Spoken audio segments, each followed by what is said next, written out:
আসসালামু আলাইকুম গাইস, সবাই কেমন আছেন? আশা করি খুবই ভালো আছেন।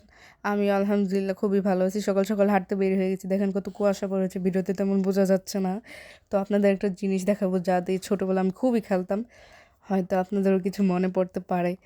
তো আপনাদের গাছটা দেখে এটা দিয়ে আমরা বাঁশির মতন তৈরি করে বাজাইতাম, খুবই ভালো লাগতো। তো বাঁশির শব্দটা আপনারা শুনে আসেন আর ছোটোবেলায় ফিরে যান।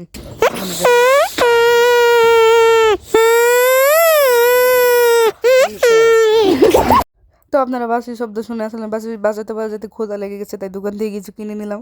কিনে দোকানে বসে আছি, কারণ দোকানদার ভাই একটু বাসায় গেছে, আর তাই আমরা দোকানটা পাহারা দিচ্ছি। তো আমাদের সাথে একটা টাইগার আছে, আপনাদের দেখাবো, খুবই কিউট। আর বোন ছিটতেছে এগুলো খাওয়ার জন্য। আর এই চিপসগুলো আমার খুবই ভালো লাগে, মজা লাগে, ছোটোবেলায় অনেক খাইতাম। কিন্তু এখন লুক চেঞ্জ হয়েছে, কিন্তু খাবার একই আছে। তারপরে দেখেন বিড়ালটাকে দিব, বিড়ালটা খুবই কিউট। ও সরি, ওর নাম টাইগার। দেখেন ও কত খুশি মনে খেয়ে নিচ্ছে। তো এটা আপনারাই পড়ুন, যতবার পড়বেন ততবারই গুণা মাফ হবে, পড়তে থাকুন। তো বাকি খাবারগুলো খেয়ে নিচ্ছি আমরা এখন। বাসায় নিয়ে গেলে আম্মু পিটুনি দিবে যে সকালবেলা সকালে বাসি পেটে এগুলো খাচ্ছস। তো দেখেন আমার বোন কত নাটক করতেছে, না জানি কত কষ্ট হইতেছে এটা খুলতে, আসলে না।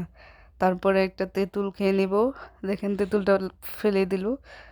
আর কি, আর খেতে পারলাম না, বাসায় চলে যাচ্ছি। আল্লাহ হাফেজ, আসসালামু আলাইকুম গাইস।